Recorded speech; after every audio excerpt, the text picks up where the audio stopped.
Move your career further, faster in just 2 days with a Harvard Professional and Executive Development Program. Advance your leadership skills, craft smarter business strategies, build your network, and transform how you work and think to keep your career moving forward. You'll earn a certificate and can add Harvard to your resume with Harvard Professional and Executive Development. Learn more at professional.dce.harvard.edu/Spotify.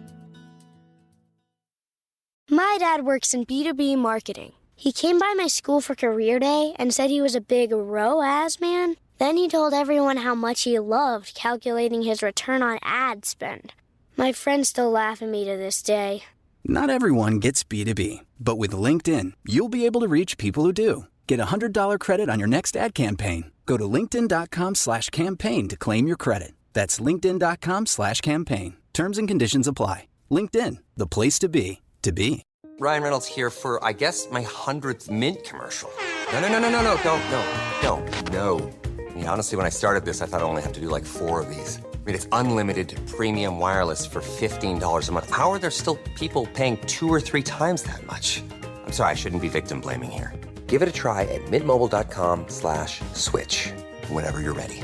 $45 upfront payment equivalent to $15 per month. New customers on first 3-month plan only. Taxes and fees extra. Speed slower above 40 gigabytes. See details. Upon her arrival to Prythian, Feyre finds herself in the opulent and enchanting world of the Spring Court.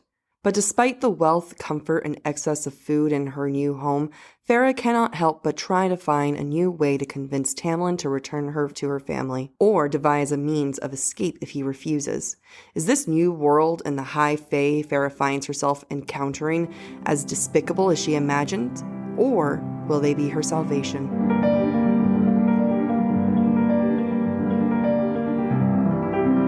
The views expressed by the hosts are entirely their own and in no way represent the thoughts or intentions of the original author. This podcast is a discussion shared to spark thought and conversation on the characters and themes of this novel. Though the hosts speak mostly within the constraints of this book, series spoilers may be discussed with or without warning. Explicit language as well as themes of sex, violence, abuse, and depression will reoccur throughout the podcast. Listener discretion is advised.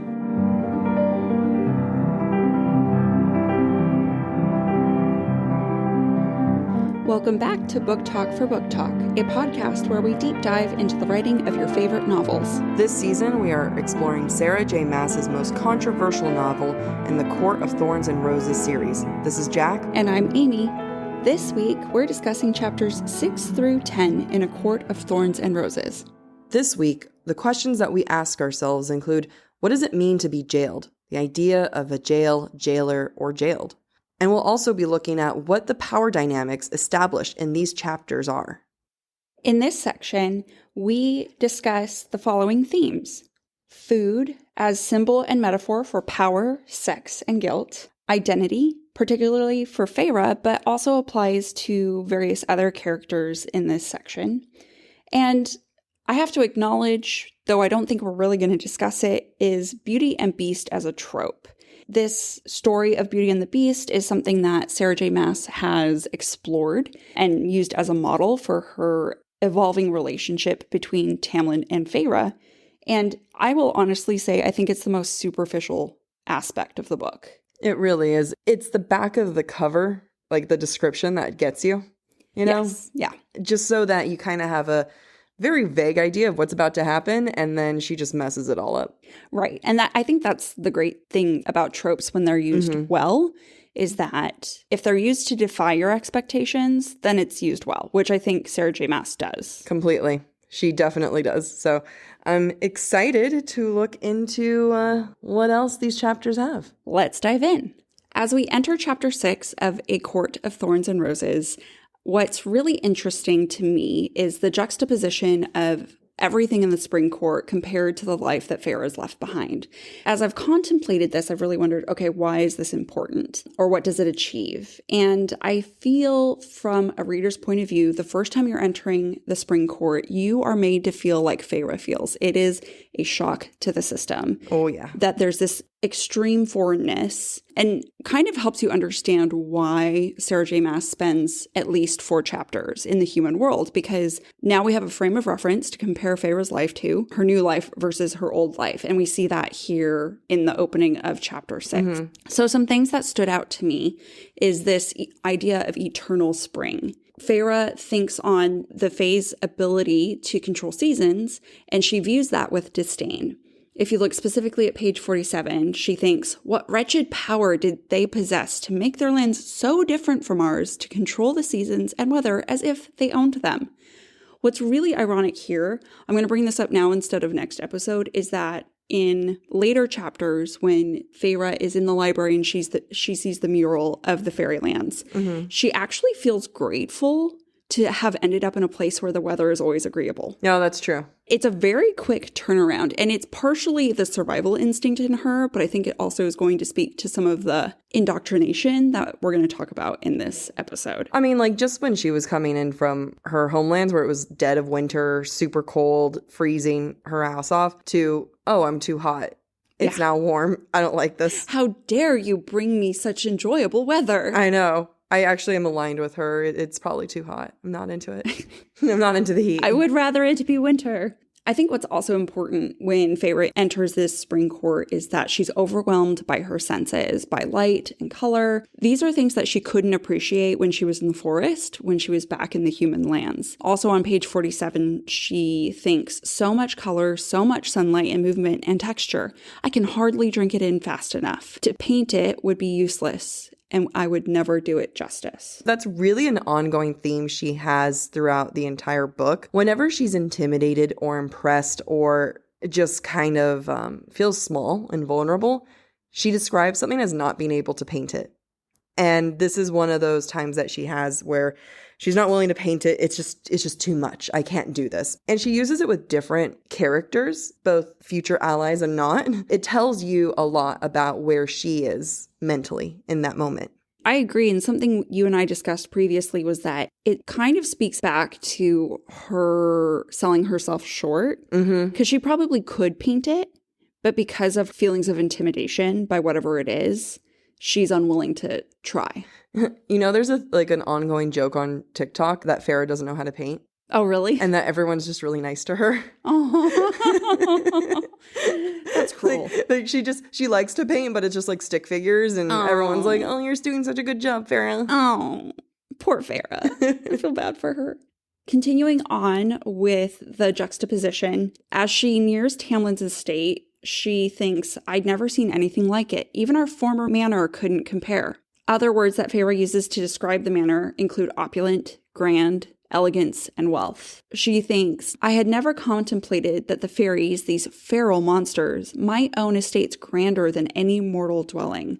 We see this demonstrated in multiple ways. Her new bedroom is bigger than the cottage in the human world. And just the curtains in her bedroom are expensive enough that they could have fed her family for a lifetime. I mean, this is really overwhelming to have gone from being malnourished, not sure when the next time is that you're going to have food on your table, to just all this excess. I can't even imagine, for me personally, being in front of anything that wealthy. I guess I'm not surrounded by a lot of rich things. Oh. You're calling me poor? Calling me poor. You know, the other thing is we're decently well off. Yeah, for humans. Yeah. Like, we're not in a hovel. We're not in a hovel. We're very privileged. We're very blessed. Right. We're not in encampments on the street and then going into this excessive like wealth in Beverly Hills or whatever the case is.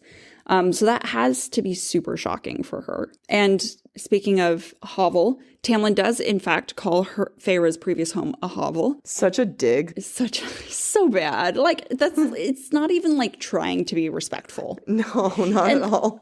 I'm going to bring this up later, and I think you're going to bring this up later too. Like he's so half-assed with everything. Yes. Like he wants to be respectful, but he's not being respectful. No, it's a hovel. It's a hovel. He's like, her life in that hovel was hell enough. Okay, thanks for being so empathetic, but also a jerk. I know. Like, how does he manage to be empathetic but also a dick at the same time? That epitomizes Tamlin. It is. Like, he tries, but it's better off not to. Yeah.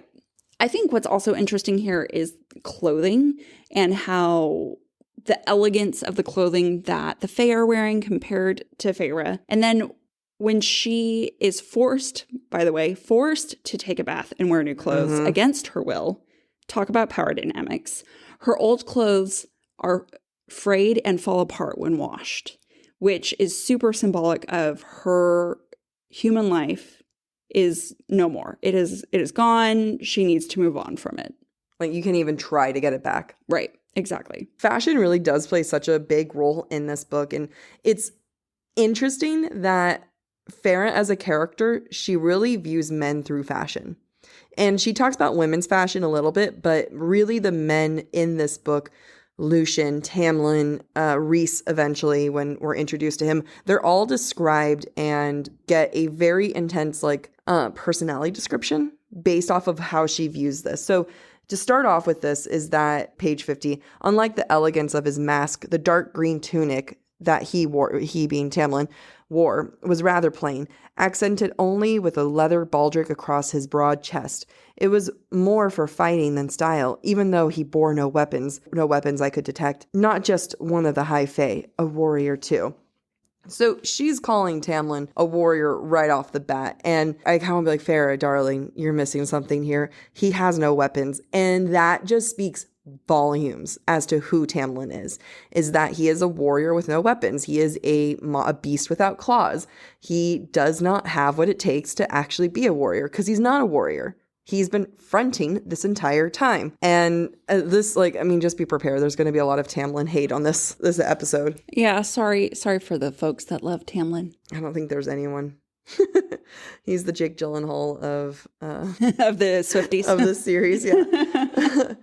As you mentioned, Amy, is like they pluck her like a chicken, they cut her hair, and they're trying to get her to assimilate, which is interesting that they're plucking her hair. We can only assume that means eyebrows, probably her legs, her armpits. And it really is, when you put into context, remembering this entire time that this is all for her to break a curse. They brought her here to fall in love with Tamlin. So in order for her to fall in love with Tamlin, they must dress her and prepare her and make her look presentable and feminine for Tamlin, even though she's the one who's supposed to fall in love with him. But okay. Ultimately, what they're trying to do is they're forcing the feminine onto her. They have the idea of what she should look like, and it's not what she wants. She says that I hadn't worn a dress in years and I wasn't about to start, not when escape was my main priority. I wouldn't be able to move in a gown. So for her, the feminine, the dress, that means safety. That means comfort. It means leisure, not having to worry about survival.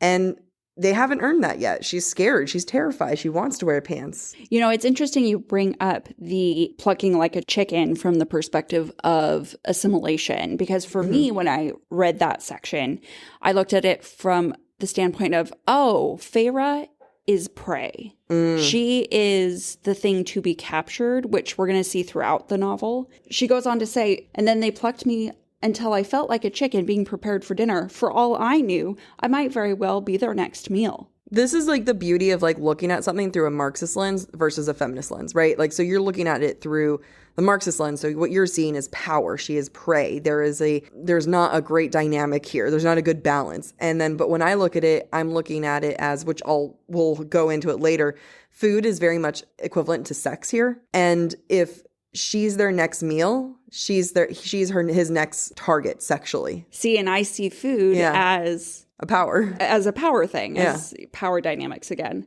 I love when you can view something with two different lenses. That's always a sign of good writing. Yes, I agree. Continuing the idea of Feyre as prey or as food, I think it highlights her weakness as a human. When she enters the manor, when she follows Alice into the manor to go towards her bedroom, she observes the manor and shining, spotless halls swallowed me up. Again, goes back to this idea of her smallness and her lack of power in this new environment. She also is very aware of this, though. As she's observing her new surroundings and reflects on her first encounter with the High Fae, she thinks, the few stories I'd heard had been wrong. Yes, I was still prey, still born weak and useless compared to them, but this place was peaceful, calm. Unless that was an illusion too, a trick to set me at ease before they destroyed me. the High Fae liked to play with their food.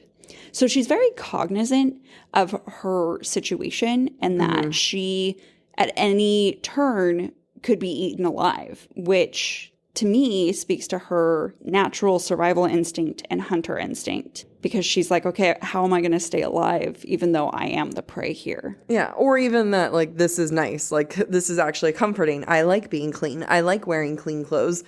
This is a calming place, and not being immediately lured into that sense of comfort there. Not being lured into that sense of comfort, and the fact that she is in such a nice place and it's so pretty, and really it's a pretty prison. And Tamlin says specifically to her on page 51, I'm not your jailer. He tells her constantly that she doesn't have to stay there. She can leave at any moment. You can go anywhere to Prythian. Except if you go anywhere, you're probably going to die. No one's going to treat you as nicely as me. Oh, and by the way, if you go back to your family, I will stop feeding them and taking care of them. But like, you can totally go, up to you. So it's interesting that he calls himself not being her jailer. And she even says on the same page, she calls him my captor, savior, whatever he is. And it's really early on that she recognizes that in him. At this point, like, she doesn't really know that she's safe and she's in a good spot here and doesn't need to like worry about too much. And she already recognizes that, like, maybe he's not the worst thing in the entire world, or at the very least, like, this is still better than what I had. Talk about Stockholm syndrome. I wonder if my pets think this about me. 100%. Like, she's my captor. Wait, no, she's my savior.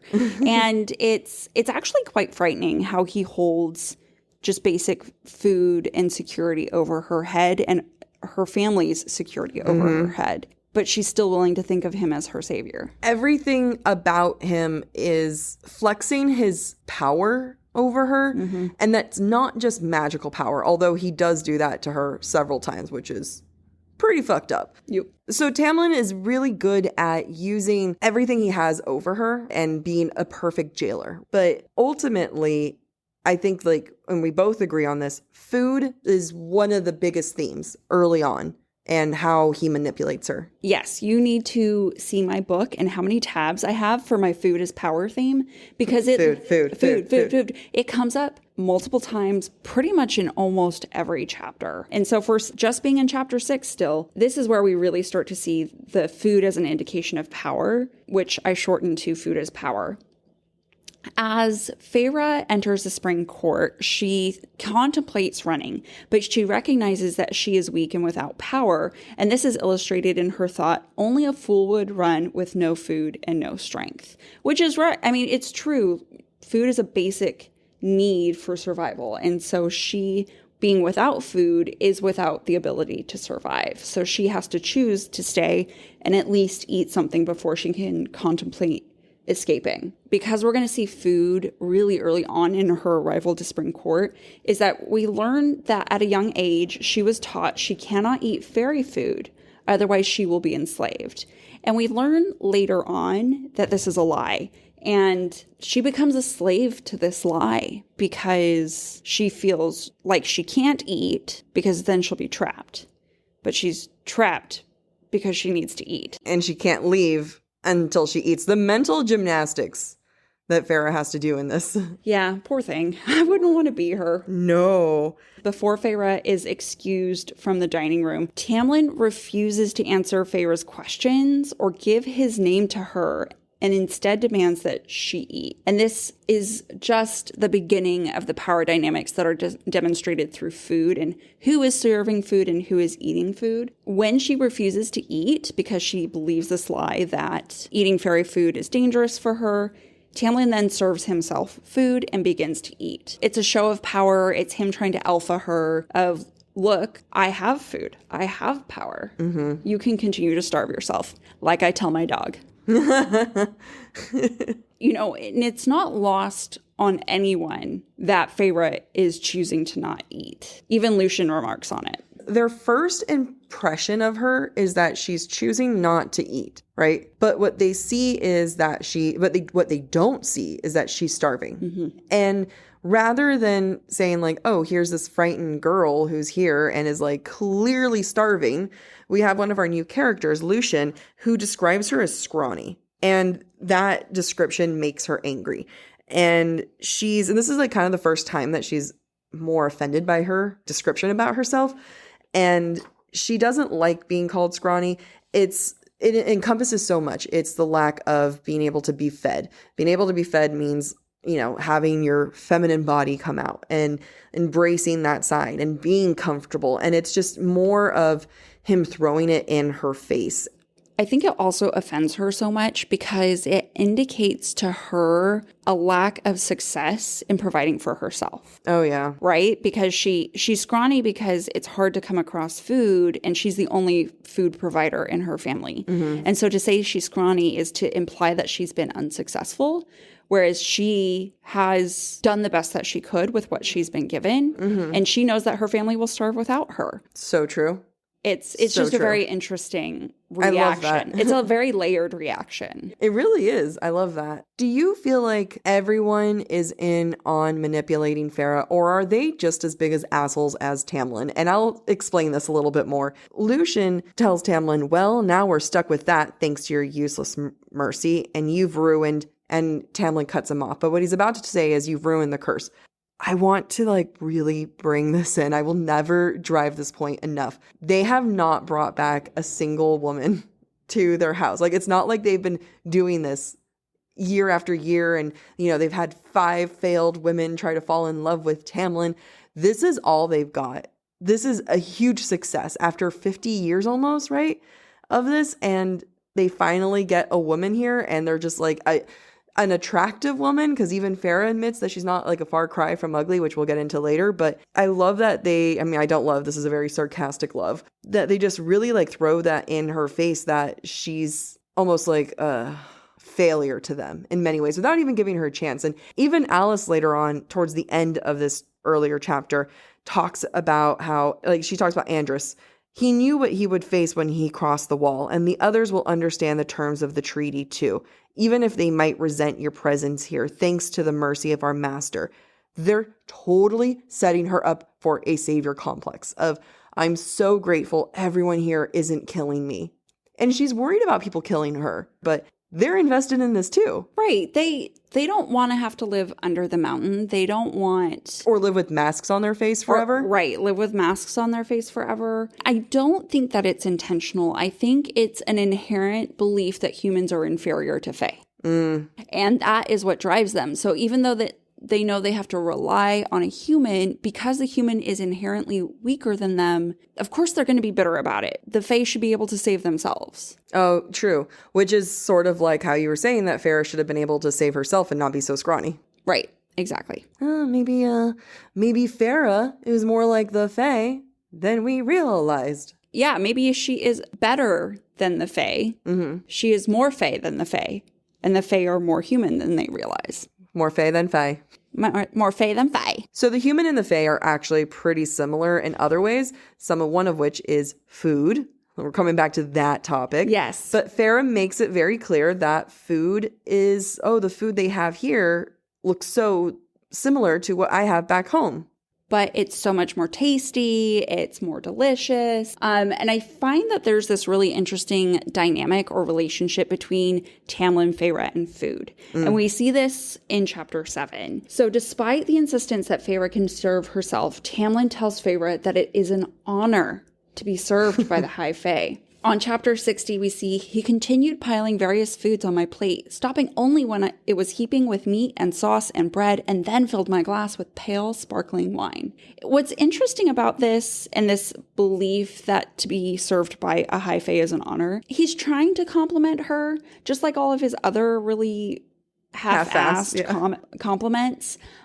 So he's doing his part, I guess, in a way to try to flatter and woo her to make her fall in love with him. But instead, he's signaling that he's taking her power away by choosing what food she eats, by choosing when she eats, and instead of allowing her to serve herself, which is despicable. It's definitely giving me big, don't you know who I am energy. Yes. And to that point, he treats her like a child when they fight about Andres? I don't know. One of those two. And he questions whether she's capable of believing him when he tells her he has provided for her family. When she tries to fight him, he uses magic to restrain her and again demands that she eats and then makes the food vanish when he thinks she's eaten too much. Such a dick. I noticed but didn't really notice the first couple times I read the book. Only when I was reviewing for this episode, I was like, oh my gosh, uber controlling. Oh, yeah. Like Poltish controlling. Which I'll talk about a little bit too. Oh. I would like to note that Feyre does not drink the wine. I thought that was interesting. What was interesting is that he offered it to her. And she didn't drink it. Yeah, but he offered it to her. It's such a big deal that she doesn't drink the wine in every other part. And then he casually offers her wine. Yes. And true. what later on we find out what fairy wine does to her. We have like two examples. One, she gets like almost like really wasted, but like happy giggly. And another time she blacks out. It's just kind of like, which one was he going to give her? Yeah, that's an interesting thought. I'm going to choose it's going to be like the summer solstice wine because he has to make her fall in love with him. Maybe it was like Moscato, where it was like barely It was like a dessert wine. Yeah, it's a dessert wine. It doesn't have any magic in it. There we go. One last note before we move on to food is sex, because that's so interesting. And I'm not saying that sarcastically. I'm genuinely saying that. We see in chapter 8, and I just want to bring it up here, that Feyre really holds back when it comes to food in front of the Fae. In Prythian, they have enough food to leave remnants on their plate. And Feyre acknowledges this, but also acknowledges that if she had been home, she would have licked the plate clean for extra nourishment. This is her attempt to control the Fae perception of her, that she's not so weak that she has to lick her plate. She's already prey and weak enough. She doesn't have to do anything else to make herself appear weak. Which is such a shame because she's so hungry. I know, poor thing. But let's move on. To more food. So we had this earlier and we're going to have this again where we're looking at these through different lenses. So I am looking at this through a feminist lens. So there's a lot of sex, drugs, and rock and roll on my side. And for this, it's food equals sex and then even guilt. So in many ways, and this is very common in literature and in pop culture, food equals sex. I will reference here 50 cents. Lollipop, I'll take you to the candy shop. Lick it like a lollipop. It's just a very common expression, right? Like food is sex. My milkshake brings all the boys to the yard. Look, see, it's everywhere. Yeah. It's everywhere. And Feyre compares sex with hunger for her, because when she was having sex with Isaac, it was because she was hungry. It filled a certain hunger inside of her. And sex was always a way to occupy hunger for her. So we see that here in Feyre that has already been established. So for Feyre to see so much wasted food and that level of carelessness in them, it kind of adds a level of promiscuity amongst the Fae. Which is very characteristic. And it's true. Of Fae. Oh yeah. Like they love them. They love their sex. They're bone machines. What? Okay. That was all you. That was all me. But even, and I'm not making this up here, people. Like even Lucian says to Tamlin when he tries to feed Feyre and Feyre's just not having it, he says, your skills with the females have definitely become rusty in recent decades. It's innuendo. It's sex. So if sex equals food, right, and he's force feeding her, then like, what is this? And I don't want to say like it's rape, because obviously it's not rape, but there's a certain amount of violation here happening. Oh yeah, it's non-consensual. And we're going to see lots of non-consent in this book. Yeah, it's just a really great way of showing a certain amount of victimization and vulnerability on Feyre's part without anything overtly happening. But it's subtle and it's happening there. What's also interesting when I mention it a little bit with guilt is that she talks about her family starving and how she can't even eat this food. She feels horrible eating this food because on page 60, she says, so I'm to stay in this luxury while my family starves to death. And she's upset about that. And, I just really want to take a minute here that this is in many ways an example of survivor's guilt. She gets to live in luxury and eat this beautiful food while her family starves. And it's definitely could, show some PTSD and put her in a vulnerable position to trust her new captors. Talk about Stockholm Syndrome again. Stockholm Syndrome, which you did say earlier was like brainwashing. It is actually a thing cults do, is they manipulate food to brainwash their people. Granted, there's a lot more sugar involved and it's more intense, but it is a brainwashing tactic. Yeah, I mean, anytime you manipulate someone's basic needs for survival, they're going to do whatever they have to do to survive. Yeah. And being a willing participant in brainwashing is probably one of those things. Even though he has like this whole trope of like, I'm doing this for your own good, which is funny because like, I'm not going to lie, like 17-year-old me thought that was sexy as hell. A lot of people think that's sexy as hell. If I wasn't doing a critical analysis on it, I'd still find it. I love a good problematic dynamic. Oh, I love gray morals. I love it. Give me a protagonist male that never quite becomes good, and I am here for it, but it's problematic. Yeah, not when we're doing a critical analysis on that. So we're going back to Tamlin serving food, and I know we're harping on this, but it really speaks wonders. It really speaks to this. Volumes, thank you, on this. And she talks about like how she can serve herself, and Tamlin says it's an honor for a human to be served by a fae. And we never hear this again, right? Like we never, in the entire series, we never hear about how great it is for a fae to even honor a human with such prestige of being fed by a fae. But what we do hear later, when between mates, if I think it's the female or one of them like presents food to the other, then that is a sign of accepting your mate and saying, I want you to be my mate. Do you think that in Tamlin serving Feyre, A, was it intentional to mirror the mating ritual? And B, do you think that in doing this, he is acknowledging his fate as her needing to fall in love with him and subconsciously him being like, okay, love me now? I mean, I can definitely see that where she needs to fall in love with him. And I don't know if that was a conscious thing. I think that, it's like, is Tamlin even capable of being conscious? I don't know. But it's definitely reminiscent, or you'll see it in future books when Tamlin is trying to force this mating bond or lack thereof between the two. Spoiler. Everyone here has read it. It's fine. It shows like he wants it to happen so much that even at the beginning, he still wanted it to happen. But I also wonder if it's intentional on Sarah J. Maas's part, like that mirror. I hope so. It's because we never see it again. Yeah, it's true. And she's so intentional about mirroring things in this book that it wouldn't surprise me if it was intentional on her part. A lot of things she has replays in the second end of the book, or not even the second half, but like towards the end of the book. It just, it's like a retelling of everything we just saw. Yeah. But you don't realize that the first time you read it. Or the second time. Or the third time. Sometimes when you have to take a critical analysis on this. So Tamlin is also really like showing his manipulation tactic. And he also just really genuinely believes that he's her savior. He brought her there, right? Against her will, against everything. She hates killing, right? She says that she doesn't like to hunt later on. I don't know. Yeah, we haven't talked about that yet. But she talks about how she doesn't like to kill. Tamlin set her up to kill. Like, and I know that was her choice, but like, what are you going to do when you have a giant wolf in the forest, right? You're going to like sink or swim. You got to survive.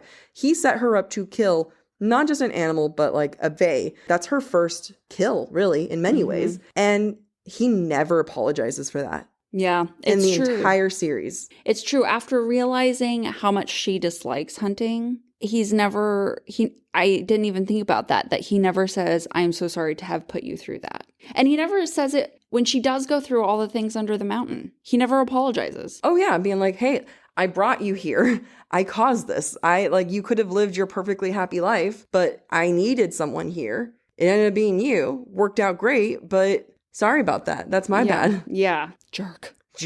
But I guess that's just a very Fae thing. It is a very Fae thing, and we're going to see a lot of differences between humans and Faes, and you could almost view them as upper class versus lower class. There's just these interesting dynamics between the two. And when I was reading this section, I wondered, why is this constant comparison so important? Is it setting us up to believe that Feyre will fail under the mountain because she is so inferior? Or are we supposed to admire her resilience because she is a weaker human? And I'm not quite sure I know the answer to that question at this point, but I wanted to go through some of the comparisons that we see here. So Lucian comments on the Fae being better looking than humans. And I want to point out that predators are always attractive and alluring, or they lure their prey. As prey, Feyre should find the Fae more attractive, which she does. Tamlin also calls Feyre insignificant. Such a great way of trying to charm someone. Oh yeah, baby, just call me insignificant and I'm yours. That is my kink. I have my boyfriend say that to me all the time. When she thinks about her insignificance, Feyre says, yes, I was insignificant to their lives, their power, as insignificant as the fading chipped designs I'd painted around the cottage. And it goes back to this idea of when she's intimidated, she can't paint the things in front of her. And we explore this a little bit more when she looks at the paintings in the halls of Tamlin's manor. She's so in awe of them, and that's juxtaposed when compared to her hate for the flowers she painted in the cottage. And this interesting dynamic that as a human, she's not capable of painting well, yet these Fae are so capable. And I think it's one of the first things that makes her admire the Fae and recognize her inferiority. I mean, part of it, and we'll go more into it, is that she doesn't have an identity. Her only identity beyond survival and taking care of her family is, I kind of like to paint. Yeah. And that is her only way of being able to identify with the Fae. And she does not need Tamlin to tell her that she's insignificant in order for her to feel insignificant. Right. Yeah, because there's enough for her to feel that way. I mean, Alice even mocks her for this snare she sets up in her bedroom and says, well, I can still break your bones. I know, right? What the hell, Alice? And Feyre says, well, I was going to use it as a warning bell. And so Alice is like, yeah, well, I can outrun you too. There's plenty to feel insignificant about as a human. I feel, honestly, Feyre as a human, I still think could beat Alice as a Fae. Oh, yeah. 100%. She can take you any day, Alice. Don't you dare insult her that way. Well, and I think, and we're going to see this a lot, that the Fae take Feyre for granted. Oh my god, yeah. And then she ends up being their freaking savior. Yep. Fall has officially started here in Los Angeles, and that means we finally get to do fall activities. I have been counting down the days for when I can go to pumpkin patches, maybe even hit up an apple orchard, and I get to do all of it looking super cute in my Quince boyfriend sweater. This weather is perfect for my dark academia vibes, and I'm so excited to bust out my washable silk blouse because I'm going to be taking pictures. Quince is known for their Mongolian cashmere sweaters from $50. And that's not all. Quince has so many other amazing things on their website.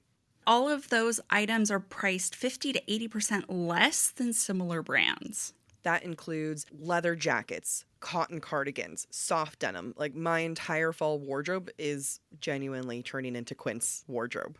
By partnering directly with top factories and cutting out the cost of the middleman, we get savings as the customer. One of my favorite parts about Quince is the fact that they only work with factories that use safe, ethical, and responsible manufacturing practices. And they still manage to get premium fabrics and finishes for that, luxury feeling for every item that they have. Get cozy in Quince's high-quality wardrobe essentials. Go to quince.com/booktalk for free shipping on your order and 365-day returns. That's Quince, QUINCE.com/booktalk, BOOKTALK, to get free shipping and 365-day returns. That's quince.com/booktalk. Move your career further, faster in just 2 days with a Harvard Professional and Executive Development Program. Advance your leadership skills, craft smarter business strategies, Build your network and transform how you work and think to keep your career moving forward. You'll earn a certificate and can add Harvard to your resume with Harvard Professional and Executive Development. Learn more at professional.dce.harvard.edu/Spotify. Ryan Reynolds here for, I guess, my 100th Mint commercial. No, don't.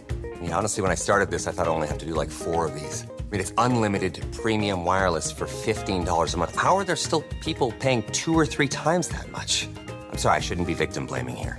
Give it a try at mintmobile.com/switch. Whenever you're ready. $45 upfront payment equivalent to $15 per month. New customers on first 3-month plan only. Taxes and fees extra. Speed slower above 40 gigabytes. See details. Going back to them talking about being so attractive, Lucien starts to go in on Feyre on what she thinks about their looks. So he's like, what, you mean we're not handsome enough? We're not good enough for you, but we're so attractive. And like for her, caring about your looks becomes a weakness because again, like that's not survival. That's you're going to waste time trying to do that. And they start to mock her desirability, and it's, to isolate her. It's to like, you're really breaking this girl down so that she is set up to fall in love with anything that's nice to her. Like, it's so awful. It's horrible. Again, I'm going to say this the entire season. Oh, yeah. It's so half-assed. Like, everything is so half-assed. Why can't you just genuinely compliment her? Why do you have to rag on her when you could just be nice? Well, there's a name for it. I can't remember. It's like when guys go up to you in a bar and they're trying to, like, they insult you in order to compliment you. There's like a thing. I don't know. It's some, like, douchebag method. But, I mean, that's kind of what they're doing. They're breaking her down. And then it's like, cool, now you get to fall in love with me. Good job. Mm-hmm. Even though it's about Feyre falling in love with Tamlin, it's not about that in the first, when we talk about appearances, it's not about like, oh, Feyre, so what do you like about Tamlin? Doesn't he have the most luscious blonde hair?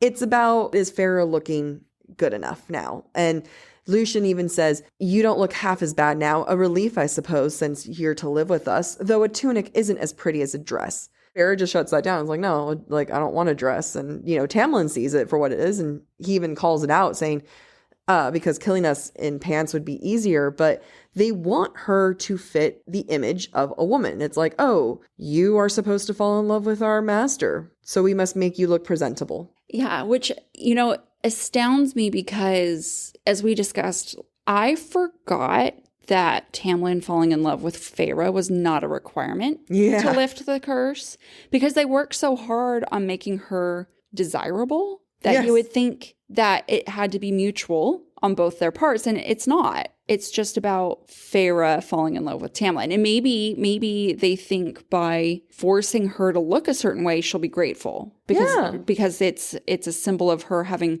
shed her entire horrible life. But it's just controlling and manipulative. Like, what's Tamlin doing to get dressed up? He's doing nothing here. He's not even trying to meet her halfway. No, even his compliments to her, although it's funny as hell.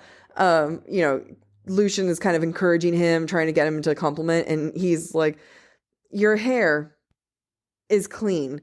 And I have to admit that for me, that is a compliment, because sometimes at work, people will say like, oh my God, you look so good today. Like, thanks, I washed my hair. Like, it does do wonders. I do that too. I do say that too. It does do wonders to have clean hair. And, Tamlin isn't interested in getting to know Feyre. And when he's forced to make the attempt even, Lucien and him are like, they're annoyed by her lack of response. So the second they try to like even somewhat ask her like, hey, do you have any interests? No. So typically human. She just got kidnapped.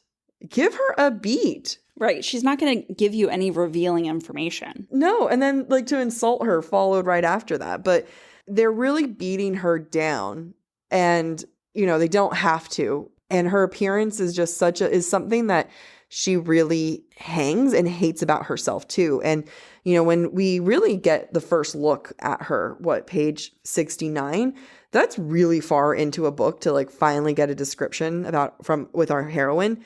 I love it because she doesn't want to look at herself. So of course we don't get her description of what she looks like. To quote that, I was a far cry from ugly, but I bore too much of the people we hated and loved for Nesta to stand it, for me to stand it too. that's because she looks like her sister and her mother. And it's something that is a point of contention for her and Nesta and for everyone, I'm sure, because they all look the same. It also establishes that Feyre doesn't feel like she has an identity at this point. She doesn't look at herself and see herself. She looks at herself and sees her sister and her mother. And it's too much, and she has to like point it away. Like she suppresses it. She pushes it away the same way that she's suppressing the one bit of identity she has, which is wanting to paint. So she still can't define herself beyond her sister and her mother.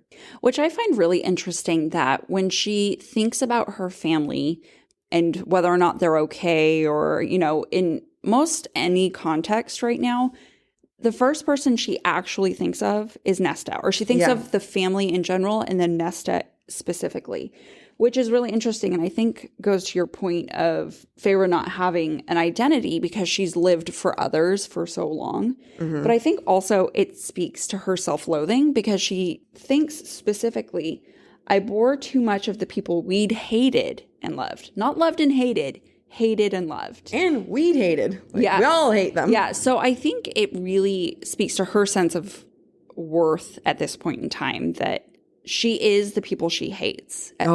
Yeah. And she is nothing more beyond that. That hit me hard. I felt that one. I'm sorry. Oh, God. From this point on, we're going to start to see a change in Feyre. And I think that this is reflected in Feyre's observations of the world around her. As I mentioned before, when she comes to the Spring Court, she starts to see more color and light, and she tries really, really hard to keep her hunter instincts. And that's demonstrated in setting snares in her bedroom and prioritizing food before escape.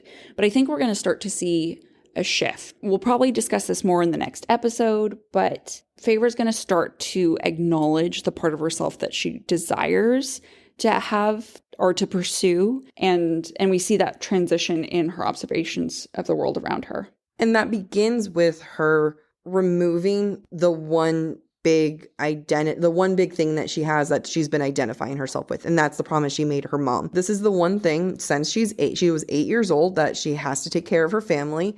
And she says on page 60, I'd given my word and held to that word for so long that I was nothing and no one without it. So it's really sad and scary that she has to give that up in order to find herself again. And it's great. I mean, she's being forced to. So, you know, there's that, which is nice. But it's her family's safety has always been her biggest concern. Unfortunately, when she goes to Tamlin, or when she talks about her family's concern to Tamlin, he gets angry at it. And he gets angry at her assumption that he wouldn't do anything for them, which is, I hate. Dick move. Dick move. He hasn't done anything to earn that, like to earn the credit of being assumed for the positive. On the flip side, though, is that we see Feyre, who doesn't even feel entitled to have food while her family starves. So while Tamlin is entitled to her good opinion, she's entitled to nothing. She never feels entitled to anything. Yeah, and I actually made a note to bring that up later, that there's a lot of characters in this novel who feel a sense of entitlement, but Feyre is very humble by comparison. Mm-hmm. But she's never, except for her sister, she's never outraged by other people's entitlement. No, you're right. She's not outraged by people's entitlement. It's almost like she has like a total blinders to it. I think she's just accepted that's how others are. Yeah. There's a certain amount of humility for her to have in order to not be ruffled by other people like that. I love it. That's a good point. But despite all this, Feyre still has a very early on establishing thought of Tamlin. And she says, I suppose that if he's invited me to live here to spare my life, he couldn't be completely wicked. And like you said, like she doesn't hold other people's entitlements against them. She's still kind of giving him a chance. And, you know, she's being rational enough to say like, all right, well, they haven't murdered me. Like there's that. Yeah, they're bullying me, but at least I get to eat some food. I'm not being forced to do anything. Yeah, I think she's just trying to make the best of what she's given, which we've seen her do throughout her life. Like, this is the situation, so how do I grin and bear it at this point? But what makes this thought, right, this one sentence so important is that later on, like she doesn't know about this promise, or not promise, the curse, right? She doesn't know what what was supposed to happen, what Tamlin was supposed to do. In her mind, she randomly killed a fairy, and he was grateful enough to take her in. So once she discovers the truth, she doesn't overtly think this. She doesn't think like, damn it, Tamlin, you lied to me. Her thoughts and her opinion of him start to go downhill real fast. Yeah, and I'm so excited to explore that in the future. I can't wait to talk about how he's such a downhill person. Because we haven't done any of that yet. To shift a little bit more into specifics of how different she sees herself, there's the theme of being civilized, and it's pretty consistent. And early on, it's something that Feyre and the others use to separate her from them. So remember, Nesta calls her a half-wild beast, and Feyre doesn't necessarily make it a human trait, even though, she kind of calls things like so typically human, but she really sees herself as being uncivilized. And by admiring the paintings, she starts with amongst all the fairies and stuff, she starts to identify that this new place is civilized. Still, I moved on. I couldn't deny that this place was far more civilized than I thought. And even Tamlin kind of takes a jab here a couple pages later saying, I may take an animal form, but I am civilized, Feyre. And there is a connection between, here's Tamlin who owns all of these beautiful paintings, and paintings are just like, the epitome of being civilized. And once she starts to get more comfortable there and she starts painting, she stops talking about being civilized as much. Mm-hmm. And she doesn't look at that as much. We keep talking about the curse and everything, but that's not actually what they call it early on. They call it the blight. And I talked about this with you, Amy, before. Initially, I was kind of saying, I'm like, God, like Sarah J. Maas, like you're such a good writer, but like seriously, you're going to call it a blight? That's such a weak description of it. And then we talked about it a little bit more, and it was just like, oh, it's not Sarah J. Maas who's calling it a blight. It's Tamlin who's calling it a blight. And again, talk about so half-assed. Like, you're trying to give Feyre information to help her break this curse, but you couldn't even try to give her a clearer metaphor. Like a blight, if you look at it, it's like a infection or disease amongst plants. A lot of times it's, yes, it has like destruction, but it kind of it shows a lack of accountability on his part. I mean, he caused it. Like he pissed off Amarantha. Right. He has no onus. He has no ownership of his role in bringing this curse around or this blight. And I think that's partially because he believes it'll go away and that he'll overcome it, even though he's done practically nothing for the past 50 years. Nothing. He's done absolutely nothing. And I love like when now every time that they mention the blight and, the magic's acting weird or something. No, you're not. Like you're being conquered by a woman, and Tamlin can't admit that he's like a woman's like kicked his ass. Which is interesting because like later on we do find out Tamlin has like very gender stereotypical roles in relationships. Yeah. So it's kind of interesting when you think about like Tamlin can't handle a woman, even though Amarantha sucks, but he can't handle a woman in power enough to say like, granted, he can't tell her about the curse, but something of saying like, rather than saying like, oh, it's a blight, it's this thing that's inevitable. But that's just kind of who Tamlin is. Well, Feyre is just the ultimate badass. Yeah, it's interesting that Tamlin acknowledges her hunting abilities and the fact that she likes to hunt, which she says she doesn't like to hunt. She does it out of necessity.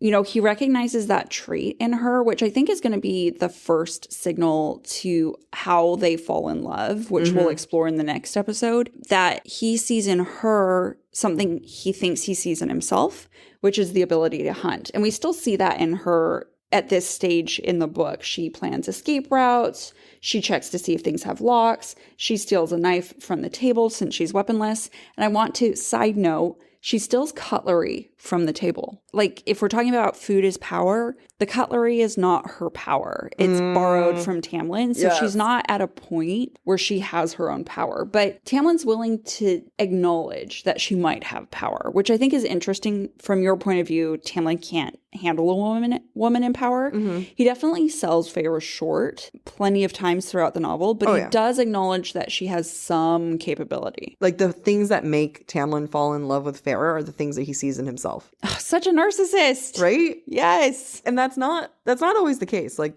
you can fall in love with someone as to who they are, not necessarily like, wow, I see me. Yes. You know, a point that you're making here is that we're seeing Feyre being able to doing things early on that eventually help her in the later part of the book. And I just kind of want to take a slight beat here. And one of these quotes that she says on page 76, "I never been particularly good with words, had never learned the social warfare my sisters and mother had been so adept at, but I'd been decent enough when selling hides at the village market."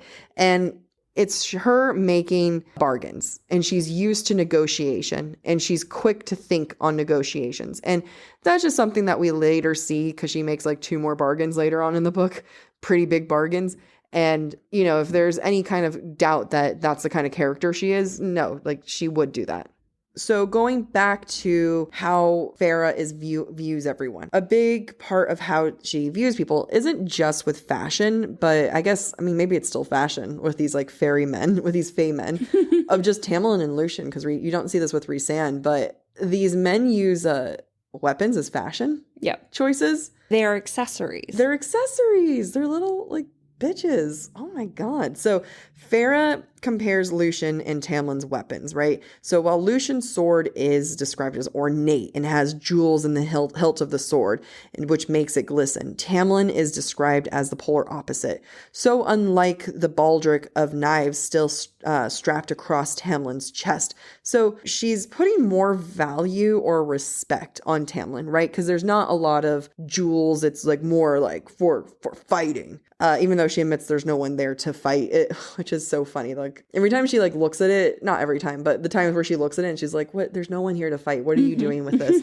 But she definitely puts value on Tamlin's knives rather than Lucien's, which is interesting because Tamlin, correct me if I'm wrong here, Tamlin never uses any knives, right? I don't remember him using knives. The only time he has a sword that he really holds is during, what is it, like that night, the horny night, the festival night. Oh, Calanmai. You know what's interesting, though, is even though he never uses the knives on his baldric, his claws are often described as dagger-like. Yeah, he's more used to his claws than his own swords and knives. What's funny here is that Feyre ends up getting a blade or dagger or something like that from Lucien, which is also pretty and bedazzled. So it's just kind of contradictory. And then she ends up using that very well, very talented. Despite all this, Feyre still holding on to hope that she can have that dream of being able to marry off her sisters and paint and still have everything that makes her happy. And it speaks volumes on who she is as a character because her goals are still the same. Despite seeing all this wealth and all these riches, she's not thinking like, okay, if I can take an entire wagon back, we can buy an estate. Like she's just like, I really just want to paint and have my sisters leave me. That's all I want. And her goals and her dreams are small and it's sweet. And I like her. And I think, again, this is where I wanted to bring up the point that she is a humble character. Yes. Unlike Tamlin, unlike Lucien, unlike a lot of characters who are very entitled, she still has that simple dream of, I just want to be fed. I want my sisters to get married. I want to paint. She doesn't want to be rich. She doesn't want to steal anything. She just wants the little things. Meanwhile, in contrast, we have in future books, Tamlin, who wants more and more and more and more. And, you know, whether the more means Feyre or more means taxing his own people, there's never not a moment of him wanting more. And then the last other side note I have here is Feyre makes it clear that she doesn't miss her mom. She talks about how she hasn't missed her mother in years. And this is just one of those moments where last episode, Amy, you mentioned that she abandons her promise really quickly to her mother.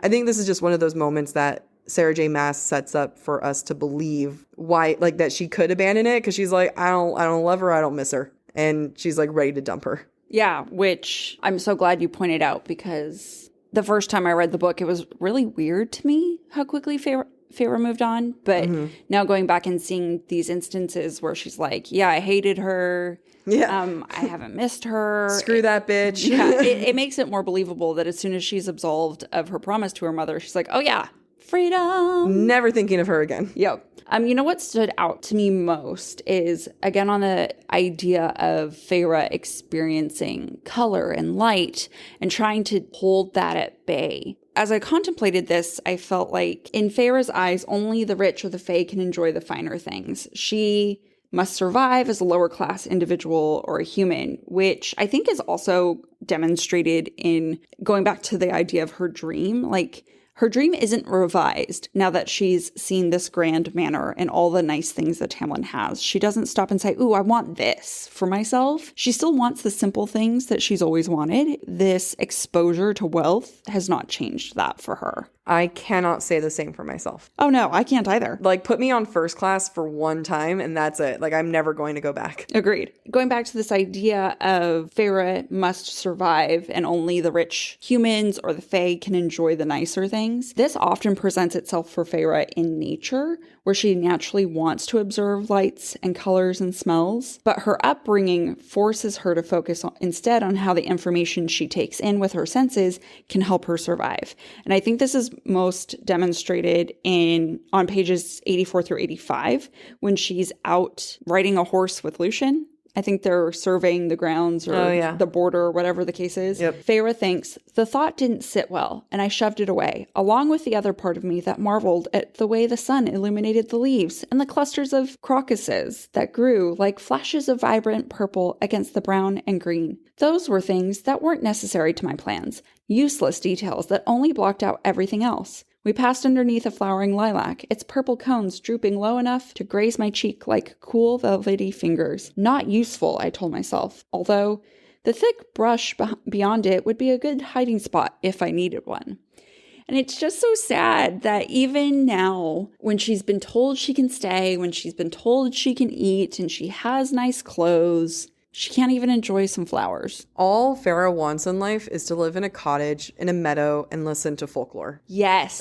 Like, she just wants to take naps, paint, and just be left alone. Yes. I've never related to her more. I agree. Speaking of never relating to her more, what is so interesting about Feyre as a character and as a female character is her ability to admit to defecation or self-defecation in scary instances, which when you're uncomfortable with someone like you and me, Jacqueline, we're willing to admit that, but we would not admit that to anybody else. We'll totally be like, I gotta go use the bathroom. Yeah. Because she's our narrator, right? She's our source of truth. Mm-hmm. And narrators, when you have it in first person, you can't believe what they say because it's like so biased. Right. She just lays it out there. She does. And I want to take a moment to say, it's a very human thing to self-defecate when you're afraid. Yeah. Also, when you give birth, women defecate.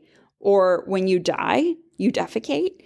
And Lucien makes fun of this and makes fun of Feyre for this specifically by associating it with cowardice. He tells her, I suppose you humans are such hateful cowards that you would have wet yourself, curled up, and waited to die if you'd known beyond a doubt that Andros was, or what Andros truly was. And she was like, yeah, I would, whatever. Yeah. She doesn't care because we've seen her admit to us before that when her father was beaten by the creditors, she admits, I had soiled myself and then vomited right on the stones before the hearth. And I think that's really interesting, especially as a female character, that is something that she's willing to be so honest about. And I think it's important to pay attention when she observes this in herself as well as other characters in the book throughout the novel. Oh, yeah. And why is it important? I think it's because it indicates who is or who is not in power. Do you think she's in power by being able to admit it? Or is it she's so comfortable admitting when she's not in power? I think she's not in power in life. Right. I think it is a sign of weakness. But her ability to admit it is her ability to acknowledge when she's not in control or when she's not in power. By her being willing to acknowledge that, it also sets her up for being able to handle all the trauma. Right. Because she's just like, well, this isn't great. This sucks. I'm in a cave. I'm trapped. I'm probably going to die. Yeah, I think honestly, in humans in life, you are capable of being more resilient in difficult situations when you are able to acknowledge that the situation is hard. Mm-hmm. When you try to deny that the situation is hard, you're honestly just doing more harm to yourself mentally and emotionally. Yep. Rather than saying, okay, this is difficult, but I can get through it. Yeah. But I love that she doesn't even necessarily admit that she's going to get through it. She just is like, I would rather choose death. Yeah, yeah. If I wasn't responsible for everyone here, I would die. I'm out. It's really Feyre's power of being able to admit that there's other people with more power, which I mean, I think what you're referencing at this point, it's like when she's encounters the bogey for the first time, and it's a like being. No, it's not a fairy. It's like a monster that she is terrified of. And it's probably her first thing that she identifies in Prythian as big danger. Like, oh, wow, this is extremely dangerous. And now Tamlin's going to go and kill it. So Tamlin leaves with the intent to go kill the bogey. And as Lucien is reflecting on the situation, Feyre secretly feasts on food. Mm-hmm. And we don't see that happen often. Most of the time she controls herself when it comes to food in front of the Fae, but here she doesn't after encountering the bogey. And, you know, does this have meaning? And to me, I think it does. I think that it is indicative of her hidden power, whether that be willpower or her resilience, because she refuses to show the Fae, and they fail to recognize in her that she has this strength. And we see that play throughout the novel. She's strong and she recognizes strength. And as much as we like to crap on Tamlin, he is very strong. He's a high lord. He's going to go out and he can go out and kill something as menacing and powerful as the bogey. At the very end of these chapters, Feyre stays up to wait for Tamlin to see if he survives. And to me, I when I read it, I'm like, and so the brainwashing begins. She's curious to see if he survives, but to stay up waiting for someone, it always kind of implies some romantic aspects to that, right? Like, oh, yeah. It's concern on some level. But of course, that's not how the chapter ends. It ends with her seeing her father, which we won't get into. Yes.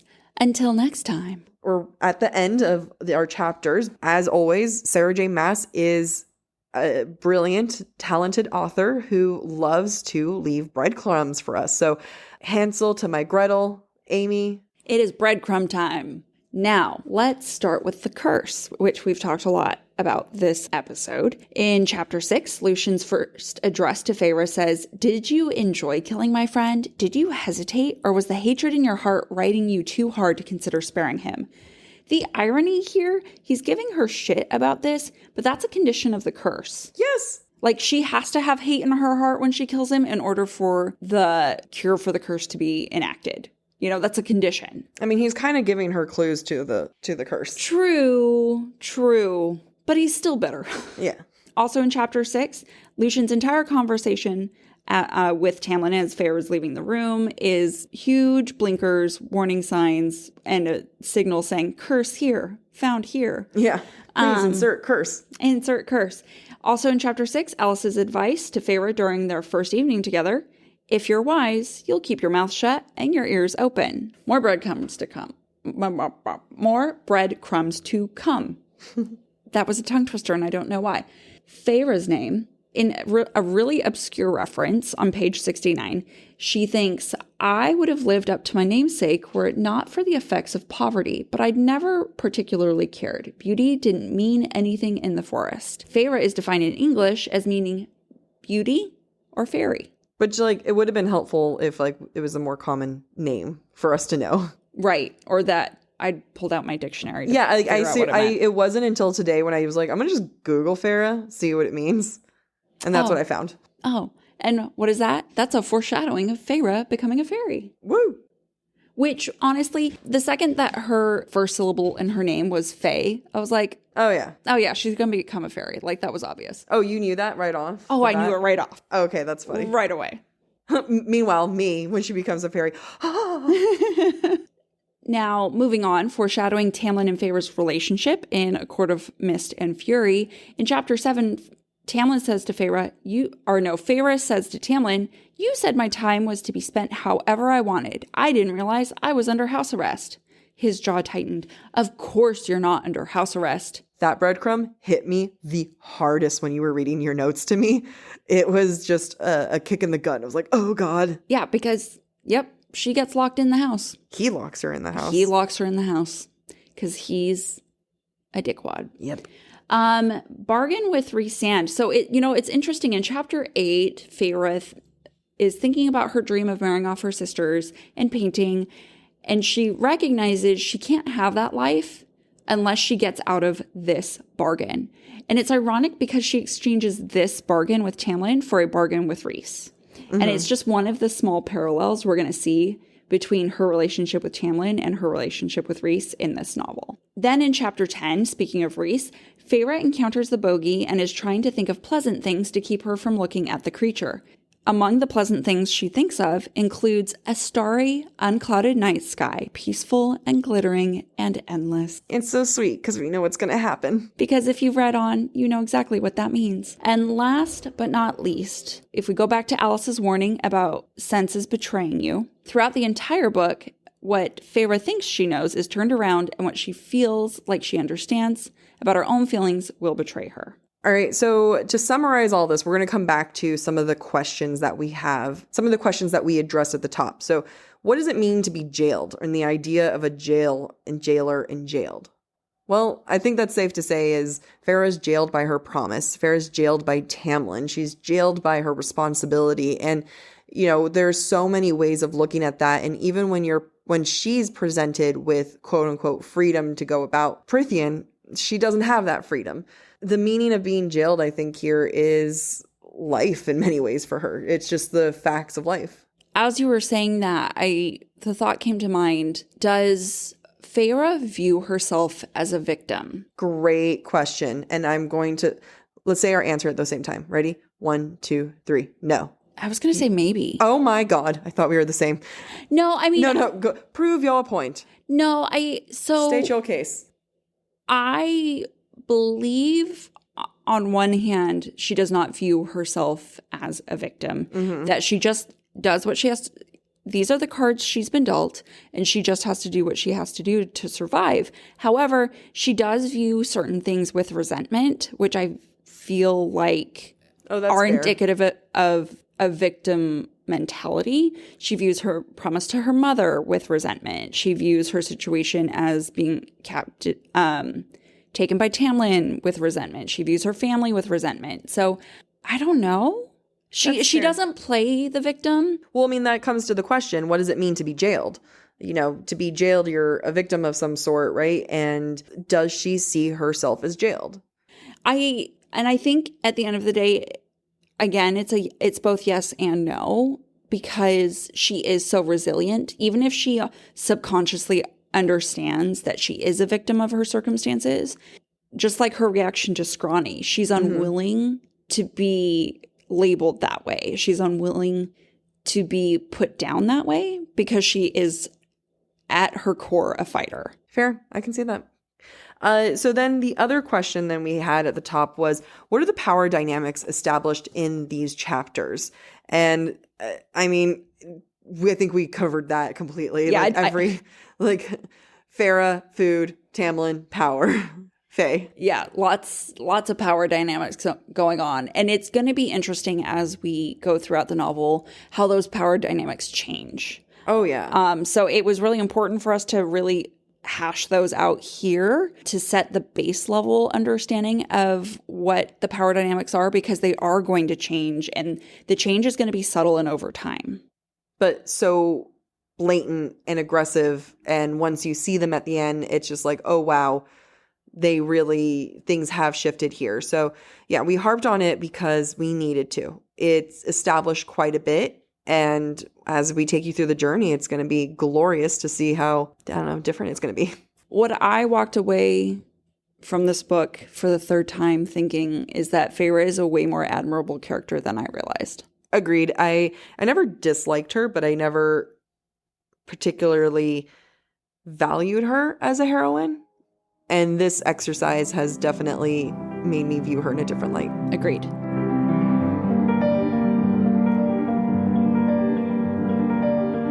All right, thank you for listening to this week's episode of Book Talk for Book Talk. We encourage you to rate and subscribe to our show on your preferred podcast listening platform. Next week, we'll be exploring chapters 11 through 14 of A Court of Thorns and Roses. We would love to hear your thoughts based on today's conversation. You can submit your comments to our form at booktalkforbooktalk.com for a chance to have your feedback discussed during a weekly mini episode. If you are enjoying the podcast, visit our website, booktalkforbooktalk.com, to view our latest merch and to learn about supporting the show through Patreon, Ko-Fi, or Venmo. Or find us on TikTok and Instagram at the handle Book Talk for Book Talk. Bye.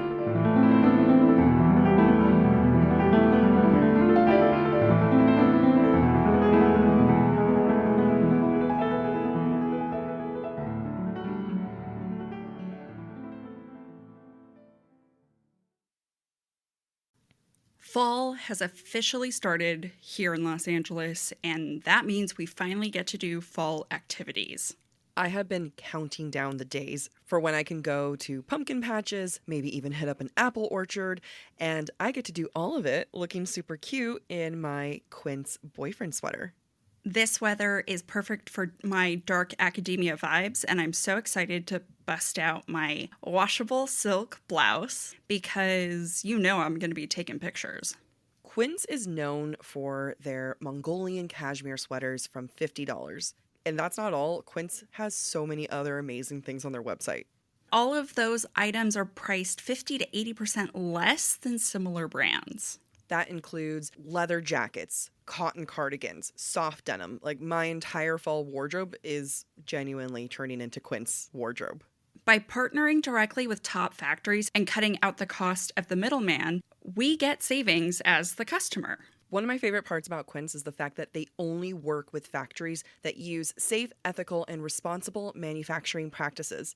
And they still manage to get premium fabrics and finishes for that, luxury feeling for every item that they have. Get cozy in Quince's high-quality wardrobe essentials. Go to quince.com/booktalk for free shipping on your order and 365-day returns. That's Quince, QUINCE.com/booktalk, BOOKTALK, to get free shipping and 365-day returns. That's quince.com/booktalk. Ryan Reynolds here for, I guess, my 100th Mint commercial. No, don't. I mean, honestly, when I started this, I thought I only have to do like 4 of these. I mean, it's unlimited premium wireless for $15 a month. How are there still people paying 2 or 3 times that much? I'm sorry, I shouldn't be victim blaming here. Give it a try at mintmobile.com/switch. Whenever you're ready. $45 upfront payment equivalent to $15 per month. New customers on first 3-month plan only. Taxes and fees extra. Speed slower above 40 gigabytes. See details.